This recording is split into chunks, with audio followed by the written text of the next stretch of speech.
And we're live. Welcome back, everyone. I'm Dr. Vincent, and today is a special day because I'm not alone. This is the core conversation on AskDrVincent.com. And today I'm very, very lucky and privileged because I have a special woman who joined me live on Substack today. She is really, really, really accomplished, and she's more importantly, she is championing a cause that is very close to my heart. And instead of my usual red, today, in honor of this amazing and purposeful cause, I'm wearing pink. And I'm going to introduce you to Sue. Hi, Sue. How are you?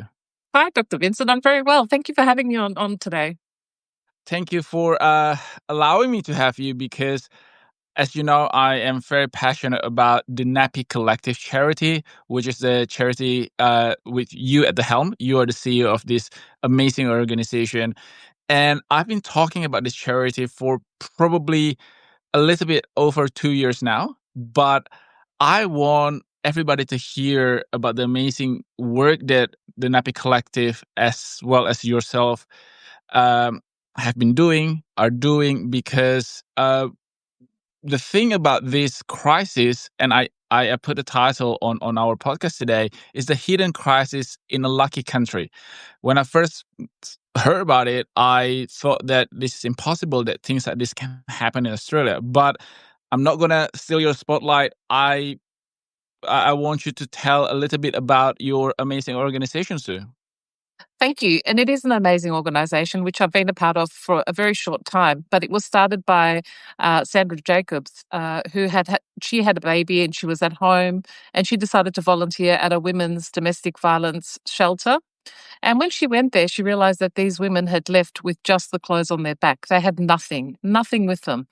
And she thought, I've got some nappies at home that I don't need anymore. My baby has outgrown them. So she went home and she got those nappies. And then she put a call out to all her friends and said, hey guys, do you have any nappies?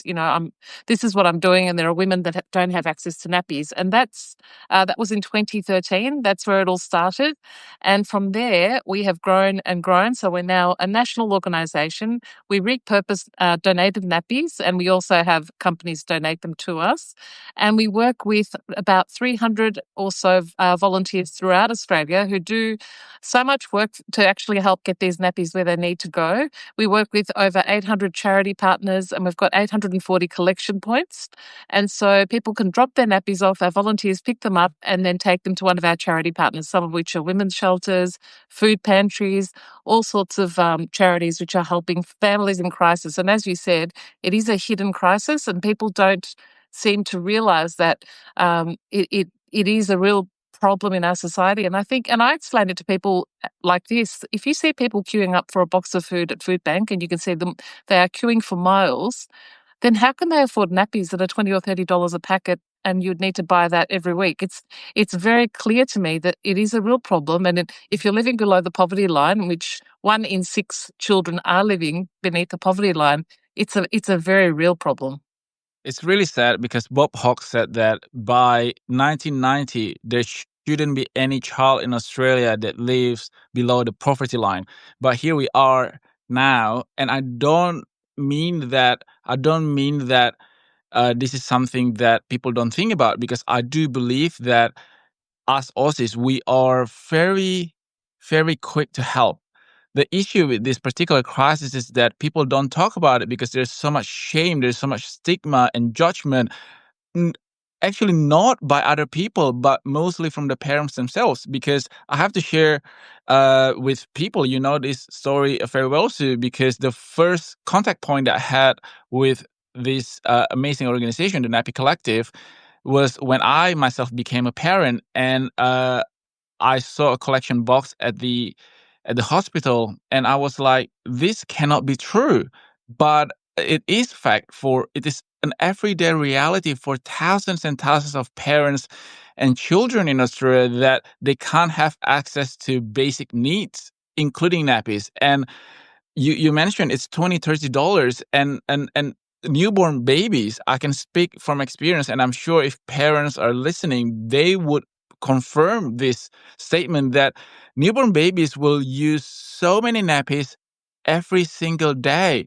It is not a luxury, it is a necessity, and it shouldn't be something that, on top of everything that parents are worried about, it shouldn't be a point of worry for parents. But unfortunately, it's someone's reality every day, and we want to change that. And that's the reason why we're having conversation with Sue Karzis, which is the CEO, who is the CEO of the Nappy Collective charity. And I just learned that it it it it evolved from an act of goodness, someone who wants to help, someone who wants to lighten the load of other people, and it has evolved to a national movement. And which begs me to ask you this question, Sue.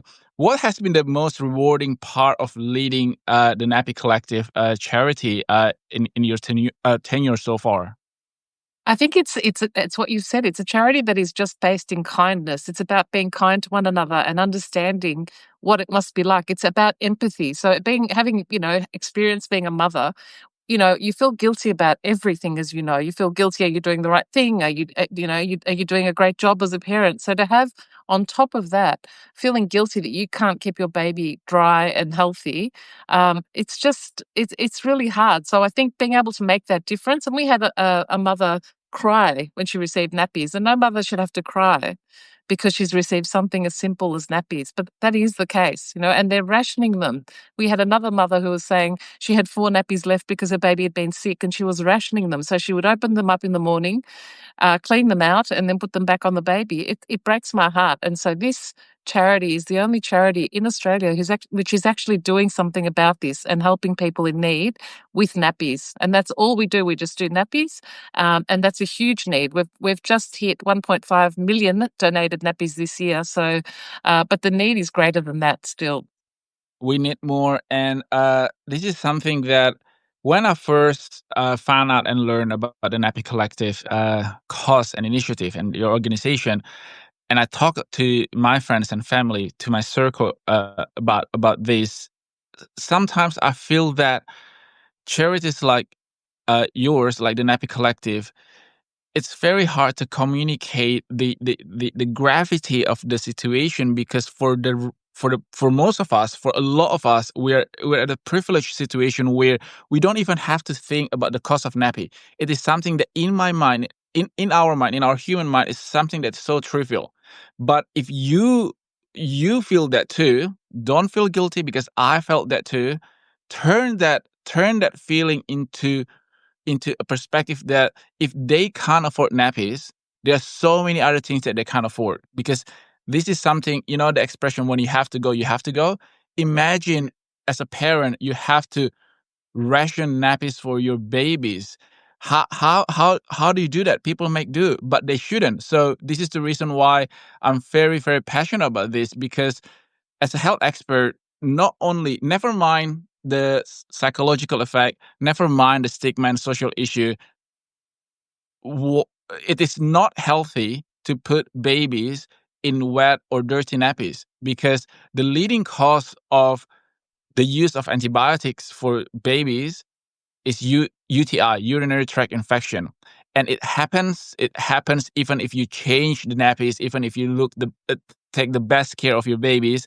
But the risk of babies developing and contracting UTI is many, many times higher when the parents can't afford or have access to clean nappies.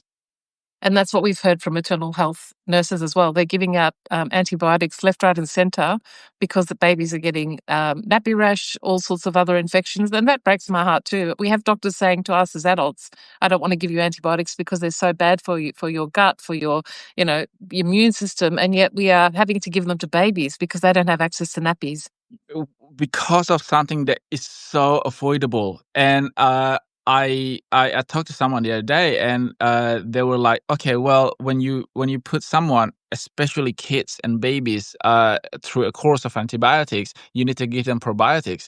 And I said that, look, if they can afford probiotics, they wouldn't have any issue in the first place affording nappies. So this is something that a lot of us have difficulties wrapping our head around it, because if you say something like this happens in a third world country, or developing country, it's probably something that a lot of people can relate. But when it happens in countries like Australia, I hope that this round of media and platform that you have allowed this cause to be elevated to the national level will help people to become more aware, and not only that, take action to change this reality.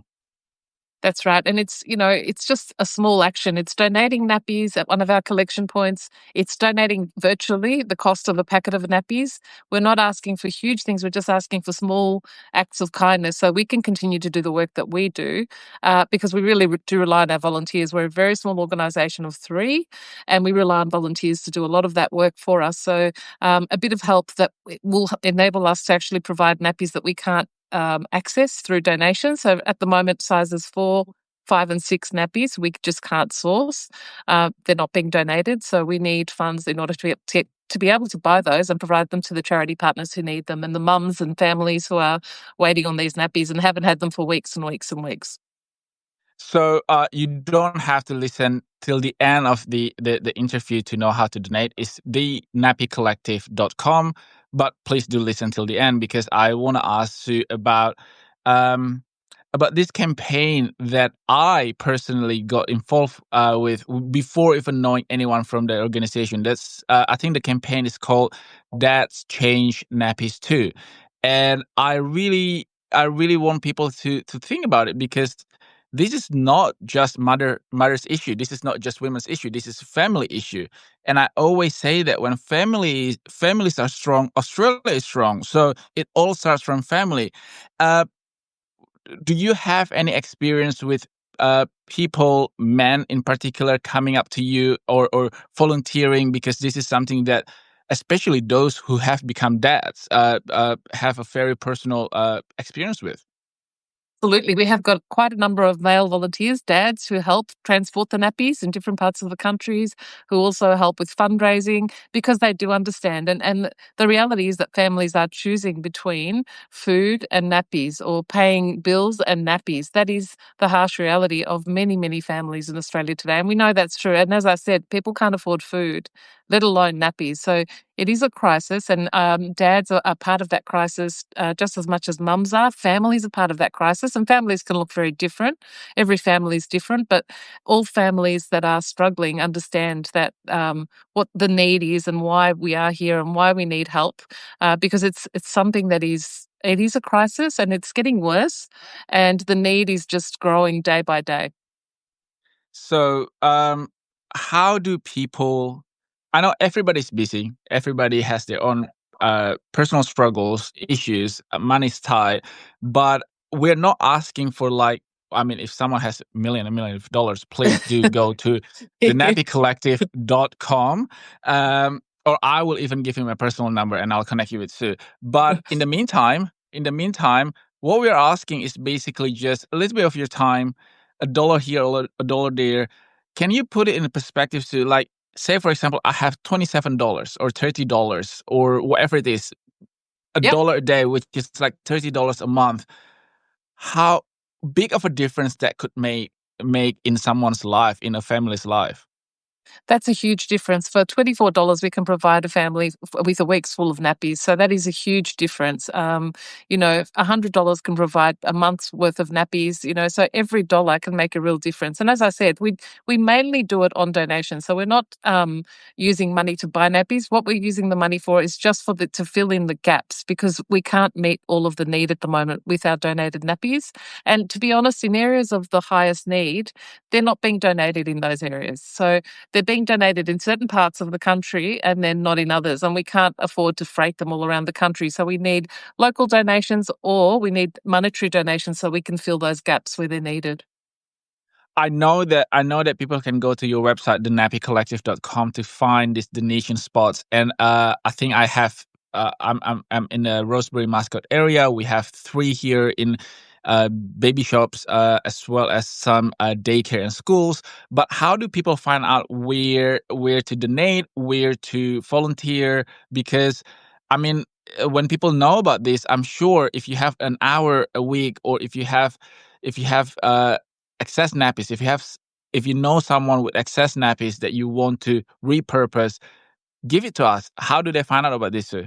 Yes. So if you go to our website, the Nappy Collective.com, you can see where our collection points are. And you can also, we are actually looking for volunteers. We really do need volunteers. So that's a great way to help out as well, or monetary donations. But a lot of baby bunting stores have them. A lot of MPs' offices have the collection boxes, childcare centres, as you mentioned as well, and lots of other businesses that are trying to support us. So we do have quite a number throughout the country, as I said, over 800. So they're quite easy to find, but you can always contact us through the website or have a look on the website to see where your closest collection point is.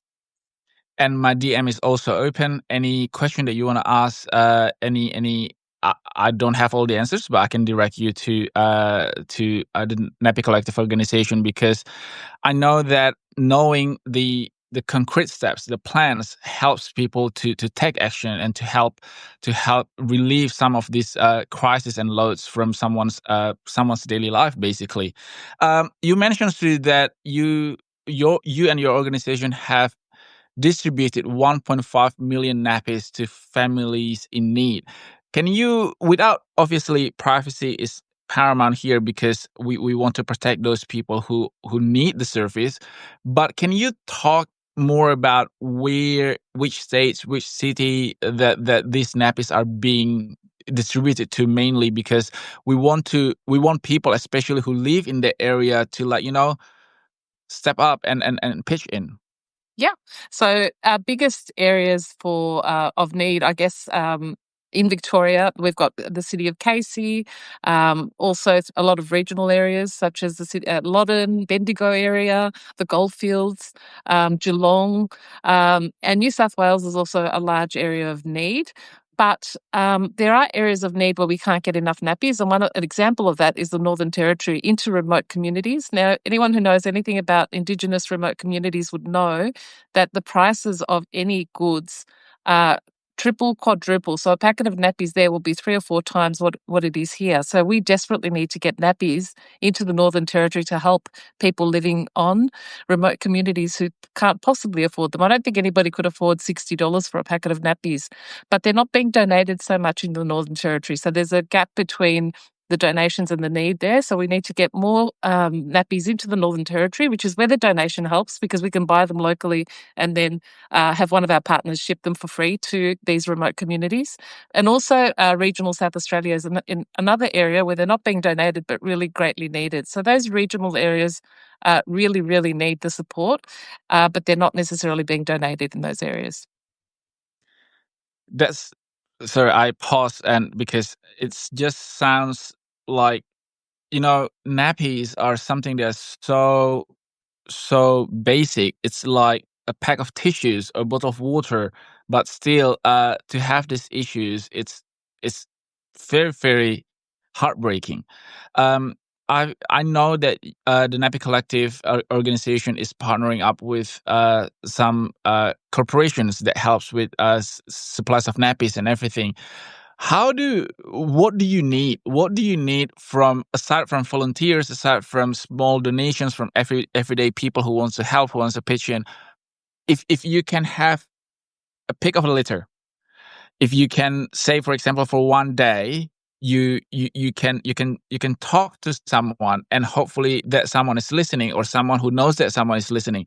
What is the best way? What do you want them to do? Because I know my answer, but you go first. We need to, in order for this organisation to be around for the next 10 years, we need sustainable funding. So we need funding to keep us going.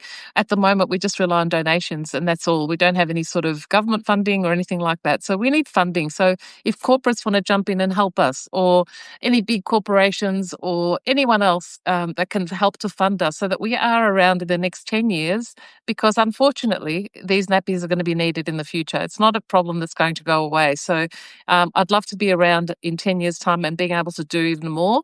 But to do so, we do need funding. We run on very, very little funding. We are part-time. I'm part-time. Our staff are part-time. There's only 3 staff. One is full-time and the rest are part-time. So we run really, really, really leanly, and we could really do with some support from corporates who'd love to get behind an organisation that does so much good. And when people hear part time, can I just clarify something? Because we have known each other for a few weeks now. And obviously, I would love to be around with you guys as well for the next 10 years, 20 years. But what I can say that when Sue says that part-time, she gets paid part-time. The attention and passion is full-time. So when people hear part-time, it doesn't mean that uh, this organization is doing things half-heartedly. The passion is full-time. The pay is part-time. And because this is something that's very important, people are doing this because they're passionate. People are doing this because they want to change lives. This is something that, as a scientist, the reason why I went into the field of science is because I want to change life. And changing life doesn't have to be something that is so big. Uh, Stop waiting for moments to, I don't know, save the world or something. You know what? Providing clean new nappies to family, you're changing that family's world. And you never know. You're saving families from having to worry about this one basic thing. And I do encourage people who want to do anything. I don't know.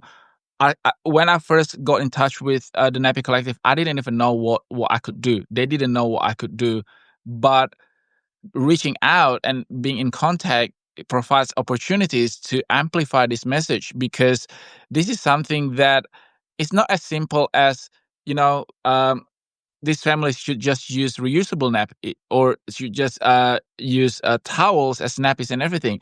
Yes, I know that's very simple, and on the surface it sounds really practical and it sounds really smart. However, many of these women, and please correct me if I'm wrong, Sue, many of these women are fleeing domestic violence, people who live in their cars, and reusable nappies are not cheap. This is something that you can't just wheel someone out of this crisis. This is not people being lazy. If they No. could, they would. We're talking about providing the best care for your child. No parents want to not be able to do that.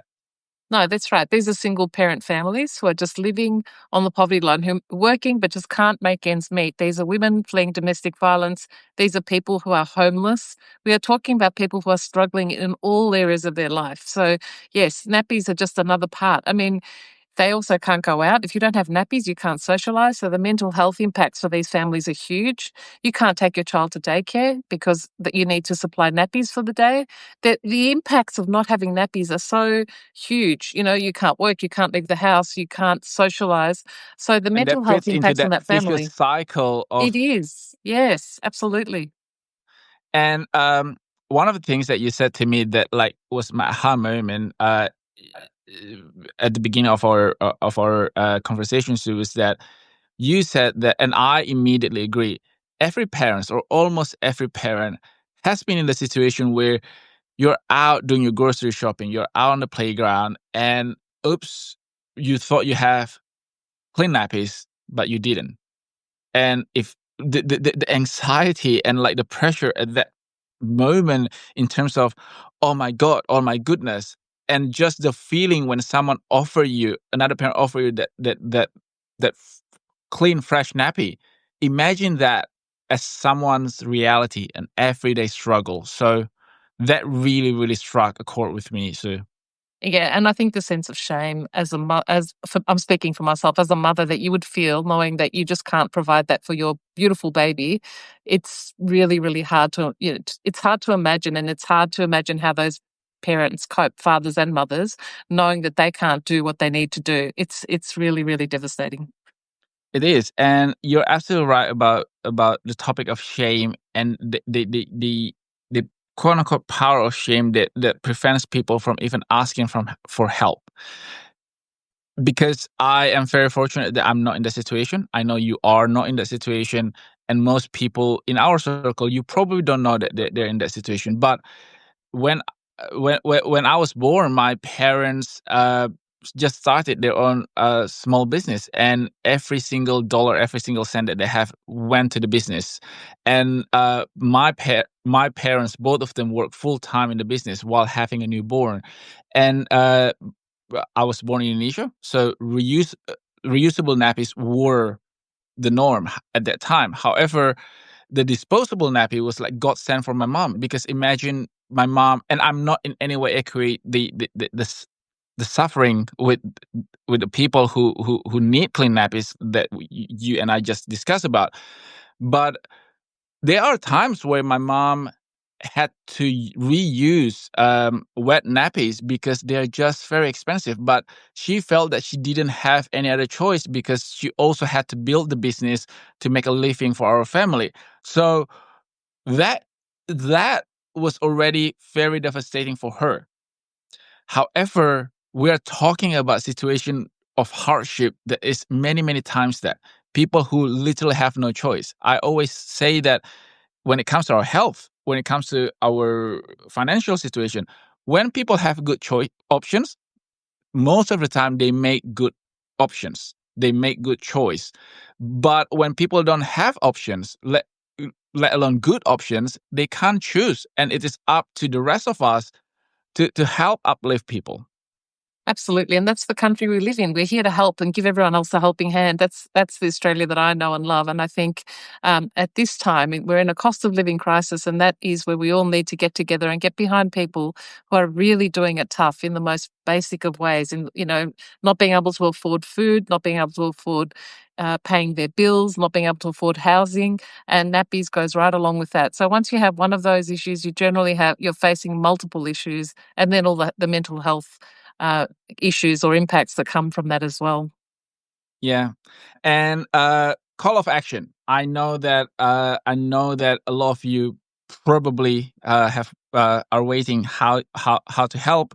We are actually in the middle of our anti-poverty week campaign. We're not asking for a lot. Just we're hoping to raise $10,000, and this will make a whole lot of difference to people. So if you want to get involved, you can go to the nappycollective.com to pitch in. To every dollar counts. We're not discriminating. Even if you have $1, $2, if you want to organize a morning tea for gold coin donation, please reach out to the nappycollective.com. We can give you the resources in terms of how to organize that. I know that there's around 11,000 people receiving this newsletter every week. The AskJosephVincent.com. So essentially, it's $1 a person. It's not a tall order. I just checked our donation meter this morning. It is not a lot at all, but we're still at the beginning. It's not how you start, but it's how you finish. So not only Sue and I are hoping to reach the target, we want it to be our biggest campaign ever. So please, if this moves your heart, if you have that spare dollar, please do go to the nappycollective.com and help out. It's not a tall order. If we happen to surpass the $10,000 mark, that's a bonus, and we will be so grateful. Thank you so much. Every dollar does count. Thank you, Dr. Vincent, for your support. And as I said, as you said, it's Anti-Poverty Week, and we know that 1 in 6 children are currently living in poverty, so we can make a difference to their lives. I'm not letting you go yet, Sue, because I was promised a full 45 minutes. No, I'm kidding. I'm very happy to talk to you for 45 minutes. What I do want to talk about is that how do you measure success as the CEO of a nonprofit? Because we talk about everything that you are doing, everything that the organization has done in the past, what your aspiration, you want to be around for 10 years and then 20 years and 30 years. But at its very core, as a CEO of the Nappy Collective, a charity, how do you personally and professionally measure success? For me, it's those stories. So when I read about the mother who cried at receiving nappies, that's success, because it means we have saved someone from that feeling of shame, of thinking that there was no answer. For the woman who's escaping domestic violence with nothing, that sort of donation of nappies is more than just nappies. It's actually showing her that somebody cares, that there is a collective of people around that are going to support. And that transition period is the most key part. So being able to help people they're in that transition from domestic violence and trying to find a way forward, knowing that we're making a small difference. We're not the whole solution, but we're part of the solution. That is why you do things like this. It's why you work for a charity like this. It's to make a difference in people's lives. That's what drives me personally.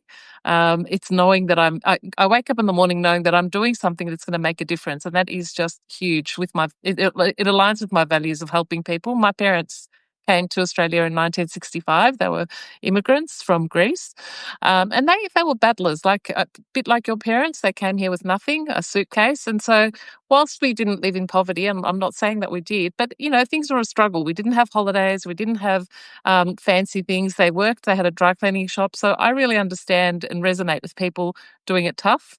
And I know that just the smallest things can make a big difference to people.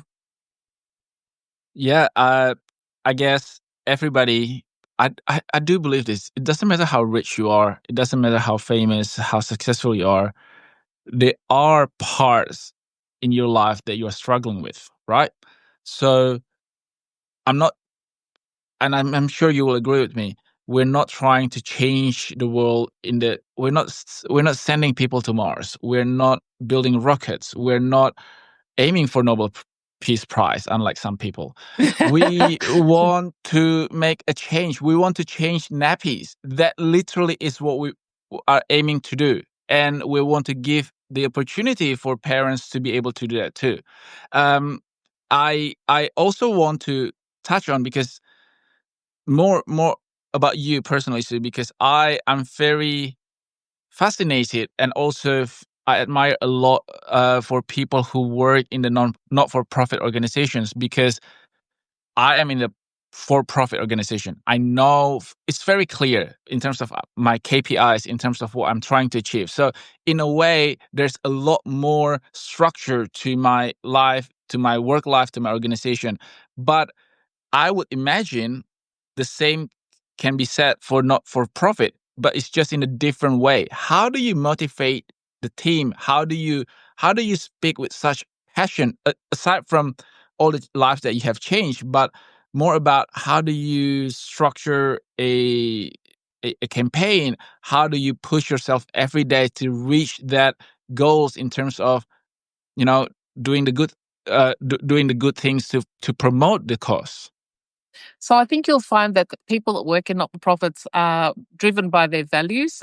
It's not for the money. That's definitely for sure. Yeah. So You are in the wrong industry if you're doing it for the if you're money wanting to too. make money, don't work for a not-for-profit. That is not where the money's at. But it's about making a difference. So our staff are just so motivated. We are a small team, but the work that we actually do between us, and just fueled by passion, and everything is harder because you don't have money to throw at things. It's much easier when you can solve issues with money. Like, we need to freight these nappies, we'll just pay someone. We can't do that. So we've got to, as well as, trying to get things done, we've got to get things done for free. So everything is sort of harder. It takes more time and more effort. But we are so driven and so passionate, all of us, about this, about what we do, that we find a way. And our staff are just magnificent. I can't take the credit because I've only been here for a few months, but we've got magnificent staff who achieve so much with so little. And that's really humbling, but it's also really inspiring to me, how much you can do. And it's nothing to do with money. It's to do with just wanting to make that difference and finding ways around and doing things low cost. We've got people that support us. We've got Press Room Philanthropy that does all our printing for us and our collateral. So there's really good people in the world that will help out as well. Partners like you, Dr. Vincent, who, get behind the cause.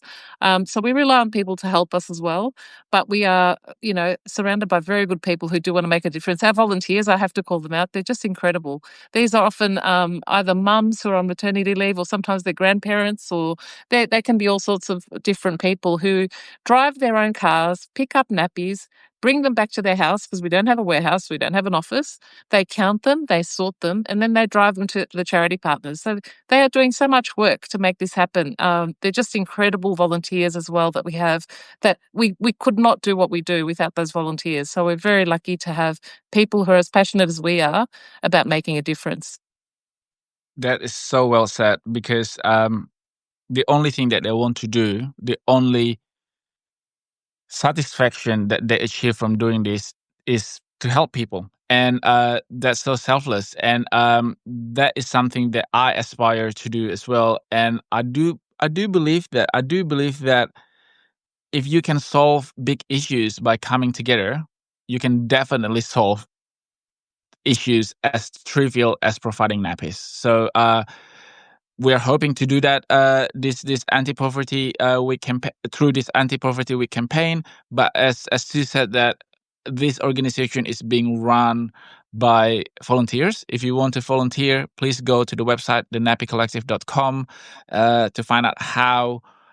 It's not how many. So say for example, it Monday to Friday or Monday to Sunday, because sometimes people only find times during the weekend to help, to volunteer, or to do this charity work.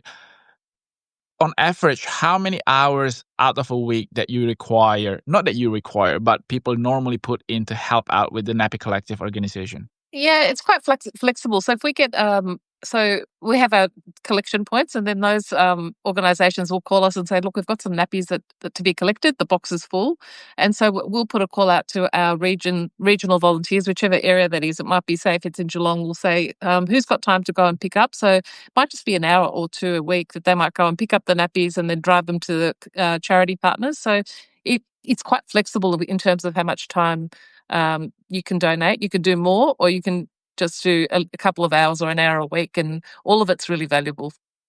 And basically, to get into that list of people that you reach out to, what do they need to do? They need to just go to your website and then click contact Just us, and then register. Yep, register that they want to volunteer, and then we'll get in touch with them. We'll induct them, tell them what they need to know, and off they go. And we do have regional, or we've got volunteer leaders, so they've got a team leader who helps them out. So everyone's got a little team as well, which makes it more fun and enjoyable. They form friendships, and they become a really great little family as well. These volunteers, which is great. there you go. If you want to expand your friendship circle, I know that loneliness is one of the top issues in Australia. Why don't form friendship while doing some goodness in this world? Absolutely, that's right. Well, I think I have extracted everything that I want to ask from you, Sue. I'm sure that this is not the end of the road in terms of the fight, because the fight continues. It's an everyday struggle to help everyday Australians, and I want to have you back on, but to have Sue back on, you have to donate. No, I'm not. I'm not putting it as a condition. But please, if you find it in you to help this cause, please do come on to thenappycollective.com. You can also I put the link everywhere on renovatio.com.au, on drvincent.com, on my Instagram, on my Substack, everywhere. You cannot not find it. And you click it, you go directly to the nappycollective.com website, and you can there are many options. You can do a subscription, monthly donation. You can do one-off donation. You can volunteer your time. You can donate nappies to these collection points. We make it so easy for you to do good in this world. So we've done our part. Please do your part. If it's something that moves your heart, don't fight it. Help us fight this hidden crisis in Australia, because no child should ever be in dirty nappies because their parents cannot afford clean nappies. So I want to change this. I hope that you find it in you to change it too. Thank you so much, Sue. I really appreciate this partnership, and I hope that we can do more good things together. Thank you, Dr. Vincent, for partnering with the Nappy Collective. It's been fantastic, and I look forward to many more great conversations with you in the future. Thank you. Well, Bye. when you say futures, it's like 10 years and 20 years. Don't forget about that. Let's see you later. See you. Bye-bye. Bye.